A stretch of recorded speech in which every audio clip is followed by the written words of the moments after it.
Hello friends, welcome है आप सभी का आपके इस कृष्णा एजुकेशन यूट्यूब चैनल में, जो केवल और केवल बोर्ड एग्जामिनेशन की तैयारी करवाने के लिए बनी है। इसलिए इस चैनल को आपने अभी तक सब्सक्राइब नहीं किया तो इस चैनल को सब्सक्राइब कर दें और साइड के बेल नोटिफिकेशन को भी जरूर प्रेस कर दें, ताकि हमारी वीडियो का लेटेस्ट नोटिफिकेशन आप तक सबसे पहले पहुँच सके।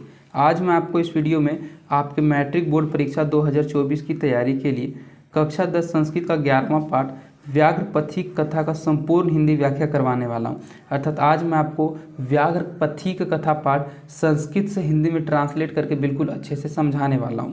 और अगर आपने इससे पहले वाले पाठ के हिंदी व्याख्या के वीडियो को नहीं देखा तो आप डिस्क्रिप्शन में दिए गए लिंक संस्कृत संपूर्ण हिंदी व्याख्या 2024 के प्लेलिस्ट में जाकर अन्य पाठ की व्याख्या के वीडियो को भी देख सकते हैं।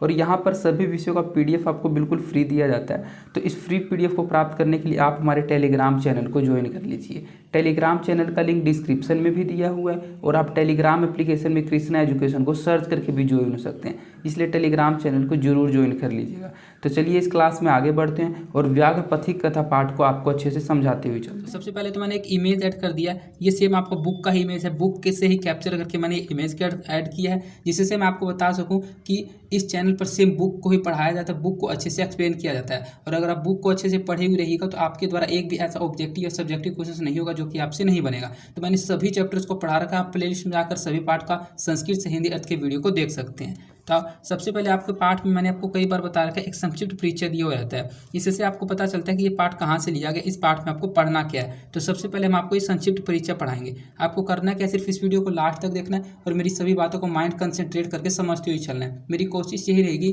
कि इस वीडियो में ही हम आपको ये पूरा पाठ बिल्कुल अच्छे से समझा दें, इसलिए इस वीडियो को लास्ट तक जरूर देखिएगा।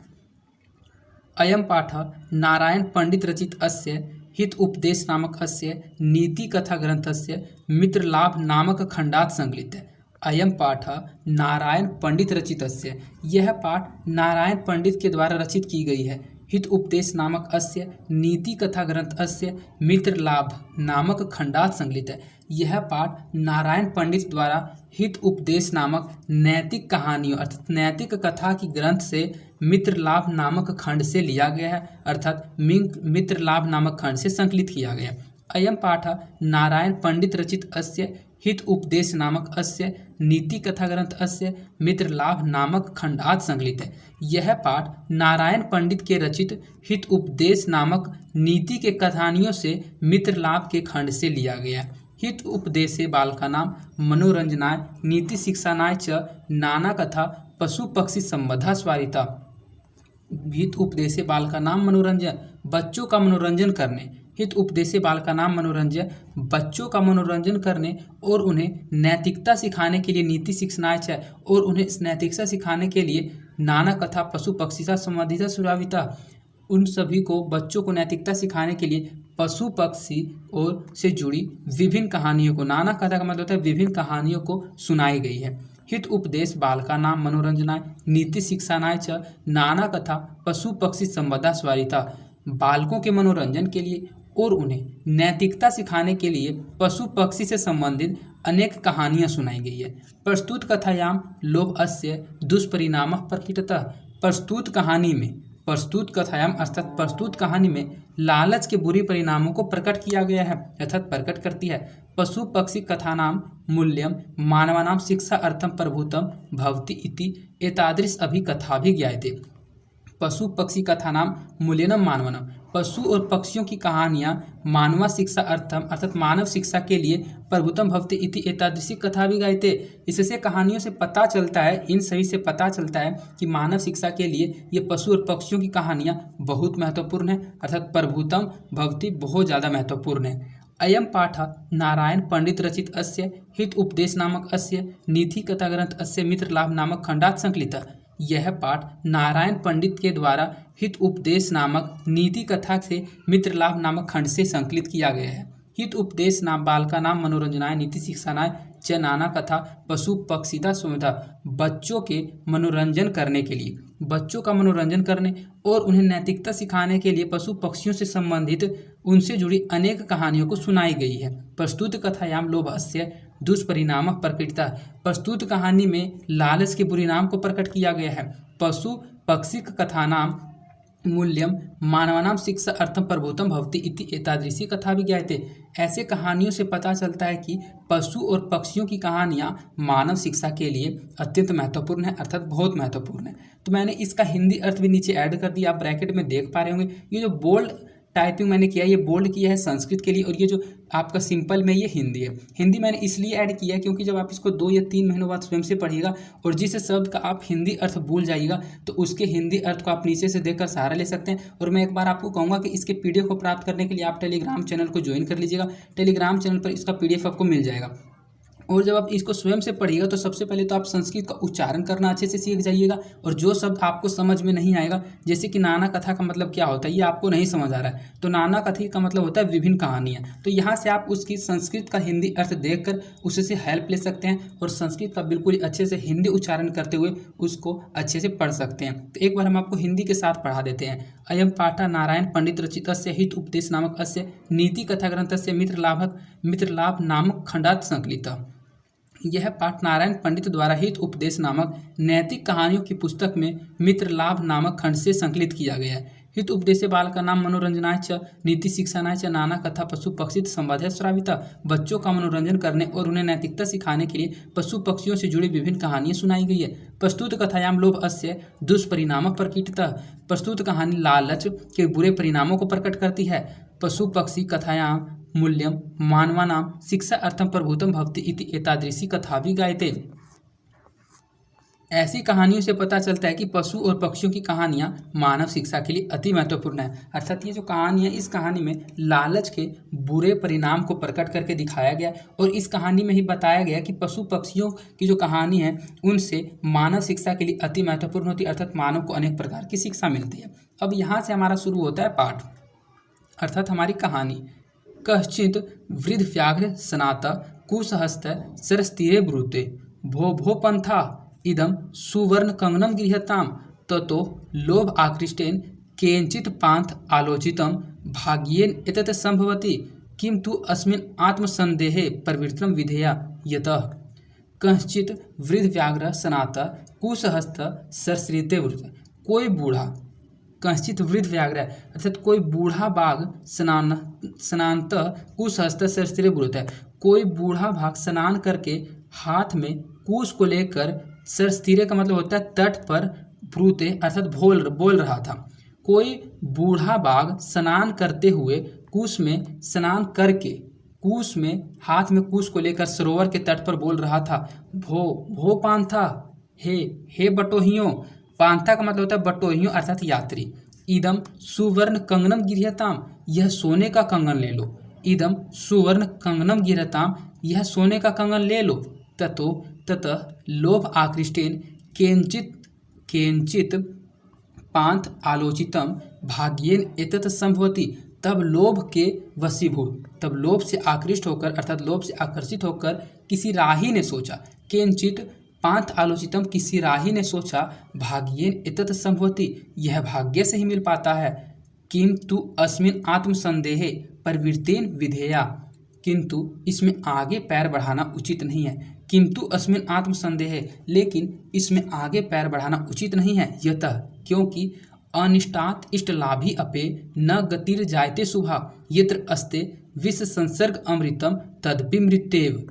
अनिष्टात् इष्टलाभे अपि न गतिर जायते शुभा, क्योंकि अनिष्ट कारक दुष्ट से इष्ट लाभ होने पर भी उसका जो परिणाम होता है वह शुभ कारक नहीं होता है। अर्थात अनिष्ट लाभ से जो इष्ट लाभ होता है, उस दुष्ट से इष्ट लाभ होने पर भी उसमें जो शुभ होती है अर्थात उसका जो परिणाम होता है वह शुभ कारक नहीं होती है। यत्र अस्ते विष संसर्ग अमृतम तदपि मृत्यु, जहाँ विष का मिश्रण पड़ा होता है वहाँ अमृत भी मृत्यु का कारण बन जाती है। अर्थात इसमें बताया गया कि जहाँ विष का मिश्रण पड़ा हुआ रहता है वहाँ अमृतेम तदपि मृत्यु, अमृत भी मृत्यु का कारण बन जाती है। अर्थात जैसे जहर मिल जाने से अमृत भी मृत्यु कारक हो जाता है, वैसे ही दुष्ट से मनोरथ पूरी करने पर जो हमारा परिणाम होता है वह सुख कारक नहीं होता है। तो एक बार मैं आपको फिर से इसका हिंदी अर्थ बताता हूँ। कंचित वृद्ध व्याघ्र सनाता कुसहस्त सरस्तीरे ब्रूते, कोई बूढ़ा बाघ स्नान करके हाथ में कुश लेकर सरोवर के तट पर बोल रहा था। भो भो पांथा यह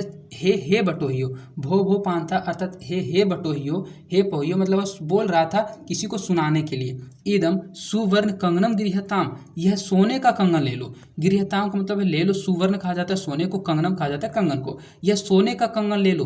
तथा लोभ आकृष्टेन, इसमें देखिए 3 शब्द है, तो ये जो आपका बड़ा बड़ा शब्द है ये संधि विच्छेद जब आप इसको कीजिएगा तब आपको पता चलेगा कि इसमें लिखा हुआ क्या है। इसमें लिखा हुआ है किम तु अस्मिन आत्मसंदेहे, इसमें लिखा हुआ है ततः लोभ आकृष्टेन केंचित पांथ आलोचितम, तब लोभ से वशीभूत अर्थात तब लोभ के वशीभूत किसी राही ने सोचा, किसी पंथ ने सोचा। भाग्येन एतत् संभवति, यह भाग्य से ही मिल पाता है सोने का कंगन। किंतु अस्मिन आत्मसंदेहे प्रवृत्तम विधेया, किंतु इसमें पैर बढ़ाना उचित नहीं है। यतः क्योंकि अनिष्टात् इष्टलाभे अपि न गतिर् जायते शुभा, अनिष्ट कारक दुष्ट से इष्ट लाभ होने पर भी उसका जो परिणाम होता है सुख कारक नहीं होता है। यत्र अस्ते विष संसर्गे अमृतम तदपि मृत्यु, जहाँ विष रखा हुआ होता है, इसमें बताया जा रहा है कि जहाँ विष का मिश्रण पड़ा रहता है वहाँ मृत्यु भी, वहाँ अमृत भी मृत्यु का कारण बन जाती है। तो ये राही इसलिए सोचता है क्योंकि उसको लगता है कि जो व्याघ्र है अर्थात जो बाघ है वो मुझे देना चाह रहा है कंगन, तो वो एक तरह से सोचता है कि अगर मुझे कंगन मिल जाएगा तो मेरा मनोरथ पूरा हो जाएगा। लेकिन उसको एक भय ये भी रहता है कि वहाँ विष का मिश्रण पड़ा हुआ है अर्थात वहाँ बाघ भी है, वह मुझे मार भी सकता है। तो इन बातों को वह सोचता है और सोच के इस श्लोक को पढ़ता है। तो मैंने इसका भी हिंदी अर्थ ऐड कर दिया, इसके हिंदी अर्थ के साथ अब आपको बताते हैं। कंचित वृद्ध व्याघ्र सनाता कुशहस्त सश्रेय बुढ़ते, कोई बूढ़ा बाघ स्नान करके हाथ में कुश लेकर सरोवर के तट पर बोल रहा था। भो पांथा हे बटोहियो इदम सुवर्ण कंगनम गृहताम, यह सोने का कंगन ले लो। ततः लोभ आकृष्टेन केंचित पांथ आलोचितम, तब लोभ के वशीभूत किसी राही ने सोचा। भाग्येन एतत् संभवति, यह भाग्य से ही मिल पाता है। किंतु अस्मिन आत्मसंदेहे प्रवृत्तम विधेया, किंतु इसमें आगे पैर बढ़ाना उचित नहीं है। यतः क्योंकि अनिष्टात् इष्टलाभी अपि न गतिर् जायते शुभा, यत्र अस्ते विष संसर्ग अमृतम तदपि मृत्यु, अनिष्ट कारक दुष्ट से इष्ट लाभ होने पर भी उसका जो मनोरथ होता है उसकी मनोरथ पूर्ति का परिणाम सुख कारक नहीं होता है अर्थात शुभ कारक नहीं होता है। जहाँ विष का मिश्रण पड़ा रहता है वहाँ अमृत भी मृत्यु का कारण बन जाती है, अर्थात जैसे जहर मिल जाने पर अमृत भी मृत्यु का कारक होता है, वैसे ही दुष्ट से मनोरथ पूरा करने पर परिणाम सुख कारक नहीं होता है। इसमें बताया गया कि अगर कोई कितना भी अच्छा अमृत हो लेकिन अगर उसमें जहर को मिला दिया जाए तो वह मृत्यु कारक ही हो जाता है, चाहे वह अमृत ही क्यों न। तो वैसे ही वह सोचता है कि दुष्ट से अगर मैं मनोरथ पूरा करना चाहता हूँ तो उसका जो परिणाम होगा वह सुख कारक नहीं होगा, और इन बातों को सोच कर वह इस श्लोक को पढ़ता है। किंतु सर्वत्र अर्थ अर्जने प्रवृत्ति संदेह इव, किंतु सभी जगह धन अर्जन की प्रवृत्ति संदेहास्पद ही होता है। लेकिन फिर वो ये भी सोचता है कि सभी जगह अगर धन कमाने की बात आती है तो उसमें रिस्क तो लेना ही पड़ता है, क्योंकि आपको पता है कि जो पैसा होता है वो बिना रिस्क के कमाया नहीं जा सकता। तो वह इसी बात को सोचता है। किंतु सर्वत्र अर्थ अर्जने प्रवृत्ति संदेह इव, किंतु सभी जगह धन अर्जन की प्रवृत्ति संदेहास्पद ही होता है। तन्नी निरूपयामी तावत, तो पहले उसका निरूपण कर लेता हूँ। निरूपयामी तावत, तो पहले उसका निरूपण कर लेता हूँ अर्थात उसको देख लेता हूँ। प्रकाशम ब्रूते, प्रकट होकर वह बोला। कुत्र तव कंगनन, वह बोला कि तुम्हारा कंगन कहाँ है। व्याघ्रो हस्तम प्रसार्य दृश्यति, बाघ हाथ फैलाकर दिखाता है। व्याघ्रो हस्तम प्रसार्य दृश्यति, जो बाघ है वह कंगन को अपने हाथ फैलाकर दिखाता है। पांथो अवदत, वह बटोही बोलता है अर्थात वह जो राही होता है वो बोलता है। पांथो अवदत, वह राही बोलता है। कथम मारात्मके त्वयि विश्वास, कथम मारात्मके विषय मत, तुम हिंसक पर कैसे विश्वास किया जाए, क्योंकि जो बाघ है वो हिंसक है, वो जो उनको मार के खा सकता था राही को, तो इसीलिए राही पूछता है। पांथो अवदत, वह बोलता है कथम मारात्मके त्वयि विश्वास, है तुम पर कैसे विश्वास किया जा सकता है क्योंकि तुम हिंसक हो। व्याघ्र उवाच, तब बाघ बोलता है। श्रीनु रे पांथ, अरे बटोहो, अरे बटोही या फिर पांथ, अरे राही सुनो। प्रागेव यौवन दशाम आदित्यम तुरितम, प्रागेव यौवन दशायाम आदित्य वृतम आसम, तुम, वो बोलता है कि सुनो पहले, सिनुरे पांथ यौवन आदासाम, मतलब कि जब मैं पहले जवान था, पहले जवानी में मैं बहुत दुराचारी था। पहले जवानी में बहुत दुराचारी था, ये बोलता है। किंतु सर्वर्थ अर्थ अर्जने प्रवृत्ति संदेह एव, किंतु सभी जगह धन अर्जन की जो प्रवृत्ति होती है वह संदेहास्पद ही होती है। तो निरूपयामी तावत, तो इस पहले इसका निरूपण कर लेता हूँ। प्रकाशम ब्रूते, प्रकट होकर वह बोलता है। कुत्रितव कंगनम, तुम्हारा कंगन कहाँ है? व्याघ्रो हस्तम प्रसार्य दृश्यति, बाघ हाथ फैलाकर उस कंगन को दिखाता है। पांथ अवदत, राही बोलता है। कथम मारात्मकेत वही विश्वास, तुम हिंसक पर विश्वास कैसे किया जाए? तब व्याघ्र बोलता है। व्याघ्र उवाच श्रीनु रे पांथ, व्याघ्र बोला सुनो रे पांथ, अर्थात सुनो रे राही। प्रियागेव यौवन दशयाम आदित्य वृतम आसम, मैं भी जवानी में बहुत अधिक दुराचारी था। अनेक गोम अनुसानाम वधान में पुत्रामृता दारा च, मैंने अनेक, अर्थात जो है वो जवानी का बात है तो वो जवानी की बात को बताते हुए कहता है कि मैं भी जवानी में दुराचारी था। अनेक गोम अनुसानाम, अनेक गायों और मनुष्यों को, अनेक गोम मनुष्य नाम, अनेक गायों और मनुष्यों को वधान में पुत्रा मृता दारा च, मनुष्यों को वध करने से मेरे पुत्र मर गए हैं और पत्नी भी दारा च, मतलब पत्नी भी चल बसी है। वो कहता है कि मैं जवानी में दुराचारी था और मैंने अनेक गौओं को, अर्थात अनेक गायों को और मनुष्यों की हत्या की थी, अर्थात उनका वध किया था, और उनके वध करने से मेरा पुत्र भी मर गया है और मेरी पत्नी भी चल बसी है। सस्याम, अर्थात पत्नी भी चल बसी है। ततः केंचित आर्थिक ततः केंचित धार्मिक अहम आदिष्ट, ततः केंचित धार्मिक अहम आदिष्ट दान धार्मिक आदि चरतु भवान, फिर तो मैं वंशहीन हो गया, फिर तो मैं वंशहीन हो गया। और उसके बाद वंशहीन हो गया, शिशता मतलब है वंशहीन हो जाता है, क्योंकि उसका पुत्र भी नहीं रहता, उसकी पत्नी भी चल बसती है। उसके बाद किसी धर्म आत्मा ने, तथा केंचित धार्मिक अहम आदिष्ट, उसके बाद कोई धर्म आत्मा मुझे उपदेश देता है। दान धार्मिक आदिम चरतुम भवान, तुम अगर किसी को दान धर्म करो तो उन्हीं के उपदेश से मैं यह नित्य स्नान करने वाला दानी आया हूँ। मतलब उसका जब पत्नी और उसके जो शेर होता है, उस शेर के उस बाघ का पुत्र की हत्या हो जाता है, वह ऐसा कहानी बनाकर उस राही को सुनाता है। और वह सुनाते हुए कहता है तथा केंचित धार्मिक अहम आदिष्ट दान धार्मिक चरतु भवान, फिर मैं तो वंशहीन हो गया। उसके बाद किसी धर्म आत्मा ने मुझे उपदेश दिया कि मैं धर्म आदि करूं। तद उपदेश आदिम इहम स्नानशीलो दाता वृद्धो गलित खादंतो कथम ने विश्वास भूमि, तब मैं उसके उपदेश से, तद उपदेश इदानीम अहिम, तब मैं उसके उपदेश से इस समय नित्य स्नान कर रहा हूँ और दानी हो गया हूँ। दाता वृद्धो अर्थात दानु हो गया हूँ।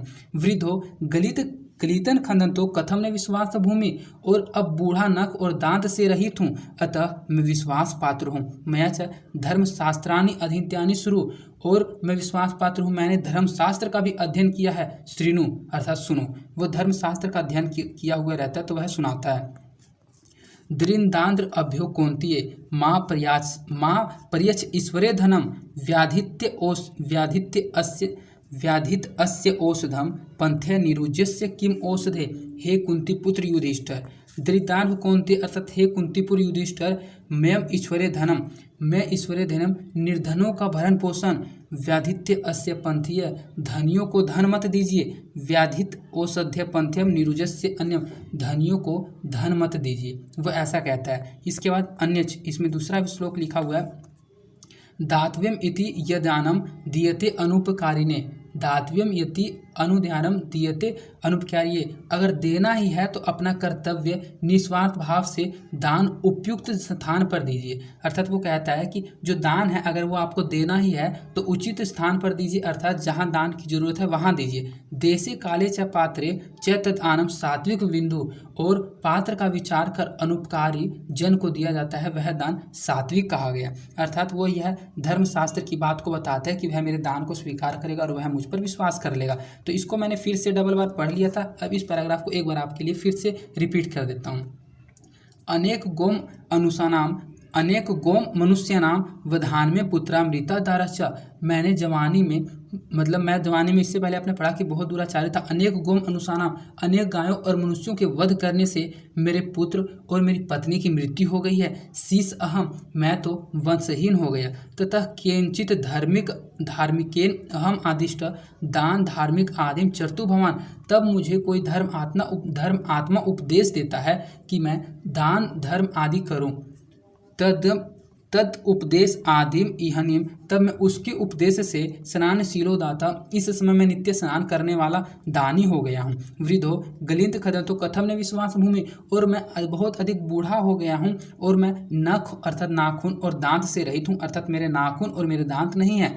कथम ने विश्वास भूमि, इसलिए मैं विश्वास पात्र हूँ। मया च धर्मशास्त्राणि अधीतानि शृणु, और मैंने धर्मशास्त्र का भी अध्ययन किया है। शृणु अर्थात सुनो। दृंदार्भ कौन्तेय माँ प्रियच ईश्वरे धनम व्याधित्य अस्य औषध्यम पंथे निरुजस्य किम औषधे। हे कुंती पुत्र युधिष्ठिर, निर्धनों का जो भरण पोषण होता है उसको कीजिए, धनियों को मत दीजिए। नीरजस्य किम औषधे, धनियों को मत दीजिए। दातव्यम इति यद आनम दीयते अनुपकारिणे देशे काले च पात्रे च तद आनम सात्विक विदु। देना ही है अर्थात देना ही है तो कर्तव्य है, इस निस्वार्थ भाव से दान उपयुक्त स्थान पर दीजिए। देशे काले च पात्रे च तद आनम सात्विक बिंदु, और पात्र का विचार कर अनुपकारी जन को दिया जाता है, वह जो दान होता है वह सात्विक दान कहा जाता है। तो ये पैराग्राफ भी आप समझ गए होंगे। अब मैं इस पैराग्राफ का आपको हिंदी अर्थ पढ़ते हुए चलता हूँ।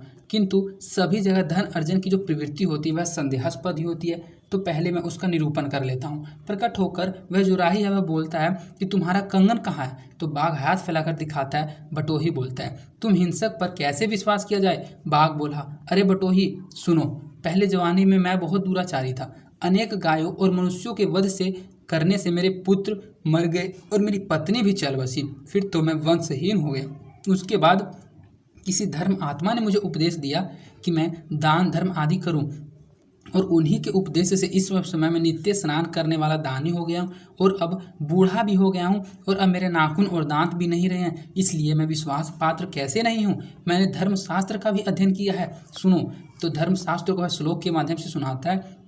हे कुंती पुत्र युधिष्ठिर, निर्धनों का भरण पोषण धन अथवा भोजन से कीजिए, धनियों को धन मत दीजिए, कारण दवा रोगी के इलाज की है, निरोग को दवा खिलाने से क्या लाभ। अर्थात वो धर्मशास्त्र के इस श्लोक में कहता है कि जो पहले से ही धनी है उसको धन मत दीजिए, जो गरीब है उनको धन दीजिए। और वह एग्जाम्पल के लिए बताता है कि जो रोगी को दवा के इलाज के लिए चाहिए, निरोग उसको दवा दीजिए, अर्थात निरोगी को दवा खिलाने से क्या लाभ। देना ही है तो अपना कर्तव्य है। इस निस्वार्थ भाव से दान उपयुक्त देश स्थान काल और समय और पात्र का विचार कर अनुपकारी अर्थात उपकार न करने वाले जन को दिया जाता है, तो वह दान जो है वह दान सात्विक कहा जाता है। अब इसके बाद आप नेक्स्ट पैराग्राफ को पढ़िए। तदत्र सरसी स्नात्वा सुवर्ण कंगनम गृहाना, तदत्र सरसी स्नात्वा सुवर्ण कंगनम गृहाना, अतः इस सरोवर में स्नान कर यह सोने का कंगन ले लो। ततः यावद असोदवच पतितो लोभस्र स्नातुम प्रविशति तावन तावन महापंके निगमन पलियातुम अक्षम। उसके बाद जो है उसके बातों पर विश्वास कर वह लोभ जो राही था वह उसके बातों पर विश्वास कर लेता है और लोभवश जलाशय में स्नान करने के लिए प्रवेश करता है, अर्थात उसके अंदर चला जाता है। त्वन महापंके निर्गुण पर्यातुम अक्षुम, त्यों ही अर्थात जैसे ही वह स्नान करने के लिए उस जलाशय के अंदर जाता है वैसे ही उसका जो पैर होता है वह उस कीचड़ में फंस जाता है और पर्यायतुम अक्षमा अर्थात वह भागने में, पर्यायतुम का मतलब होता है भागना, और वह भागने में असक्षम हो जाता है। पंके पतितम दृष्टवा व्याघ्रो अवदत, और उस कीचड़ में उसको फंसा देखकर बाघ बोलता है। पंके का मतलब यहाँ कीचड़ है, तो पंके पतितम उस कीचड़ में फंसा हुआ उसको देखकर दृष्टवा व्याघ्रो अवदत व्याघ्र बोलता है महापंके पतितो असि, महापंके पतितो असि, अर्थात गहरे कीचड़ में फंस गए हो, अतः मैं तुम्हें निकाल देता हूँ। अतस्ताव हम अथुप्यामी इति उक्त्वा स्नै रूपगम्य तेन व्याघ्रेण धृतः स पांथ अचिंत्यत। तो वह इस बात को बोलता है कि ऐसा कहकर वह मैं निकाल देता हूँ। तो अतत ऐश्वतम अनुप्यामी, ऐसा कहकर धीरे धीरे जो बाघ है वह उसके समीप जाकर उस शनै अर्थात उसके समीप जाकर उसको पकड़ने लगता है। तेन व्याघ्रेण धृतः स पांथो उंचेत, और तब वह जब उसको पकड़ने के लिए आता है तब जो वह पांथ है अर्थात जो वह राही था वह कुछ सोचने लगा। क्या सोचता है वो आप श्लोक के माध्यम से समझिएगा। आवेश इंद्रिय चितानाम हस्ति स्नानामेव क्रिया दुर्भाग भारण पार्यो ज्ञानम भारा क्रियाम विना। वह सोचता है कि आवेश इति चित्रेणाम, जिसका मन और इंद्रिय वश में नहीं रहता है उसका शुभ कर्म हाथी के समान है, उसका जो शुभ कर्म है वह हाथी के स्नान के समान है। दुर्भाग भारण पर्यायो ज्ञानम भारे क्रिया बिना, उसका जो ज्ञान विज्ञान है वह क्रिया के बिना किसी प्रकार का बोझ है, जिस प्रकार किसी अभागिन स्त्री के द्वारा धारण किया आभूषणों की शान शौकत अथवा किसी बंध्या के व्यर्थ का भरण पोषण, वो इस श्लोक के जरिए से समझाता है।